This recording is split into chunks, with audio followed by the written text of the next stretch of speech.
मुख्य अभियंता आणि महाराष्ट्र राज्य निवृत्त कर्मचारी कल्याण संघाचे अध्यक्ष आपल्याकडे कमांडर अशोकराव साहेब उपस्थित आहेत. नेहमी फिरत असतात. आज इथे योग आला आणि म्हणून ते धन्यवादास पात्र आहे. आपले राजावतजी नेहमी बोलत असतो आम्ही, तेही या ठिकाणी उपस्थित आहेत. टेंबरे साहेब आहेतच. अनेक लोक काम करत असतात. त्यामध्ये विलास पाटील आहेत. करोरे साहेब आता आज लग्नामध्ये बिझी आहेत. त्यांच्या मुलाचं लग्न आज होतं. आणि माझे मित्र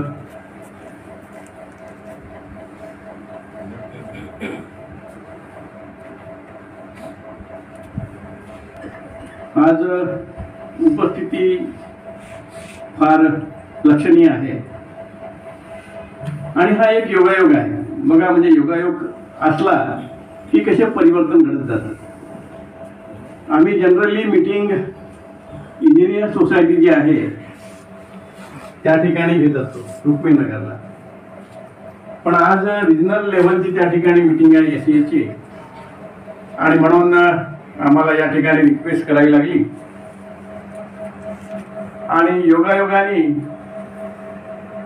या वास्तूने इथल्या पदाधिकाऱ्यांनी आम्हाला परवानगी दिली आणि आपल्या सानिध्यात ही सभा होत आहे. आणि या सभेला आपण जेवढे लोक उपस्थित आहेत किंवा नाही आहेत त्या सर्वांना या व्यासपीठावरून आश्वस्त करू इच्छितो की कोणाला म्हणजे सर्वांनाच जे काही आतापर्यंत निर्णय झाले आहेत त्याचा फायदा प्रत्येकाला मिळेल येत नाही. असो, आपण विचार सुरू करण्यापूर्वी माझे मित्र आहेत थोरात, म्हणजे एखाद्याला मी बिझी असतो सहवासात किंवा एकमेकाला मदत करण्याच्या वृत्तीमुळे माणूस किती उपकार करतो एकमेकावरती आणि त्याचं परिमार्जन आपण कसं करतो हे उदाहरण म्हणजे थोरात साहेब आहे.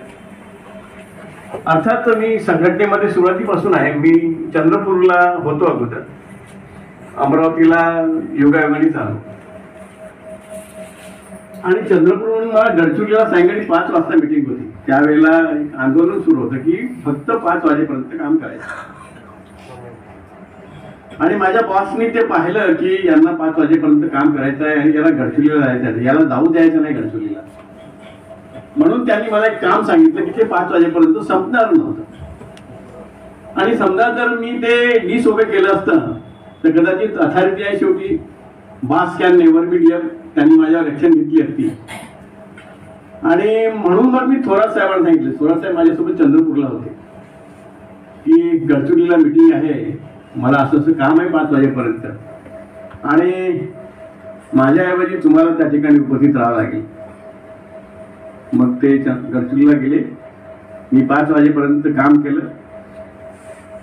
माझे बॉस तिथे आले, मी तिथे उपस्थित आहे की नाही बघायला आणि मी उपस्थित असताना सुद्धा त्या ठिकाणी त्यांनी असं म्हटलं नाही तुला गडचिरोलीला जायचं आहे तर तू गाडीत बस, मी तुला बस स्टँड सोडतो. मला बघितलं, त्यांनी निघून गेले ते आणि निघून गेल्यानंतर मग मी एका ऑपरेटरला सबस्टेशनच्या पकडलं. त्याला म्हटलं बाबा मला बस स्टँडवर सोडून दे आणि मग तिथून येऊन मग मी गडचिरोलीला गेलो आणि नंतर मीटिंग जेवढी काही घ्यायची होती तेवढी घेतली आणि आलो.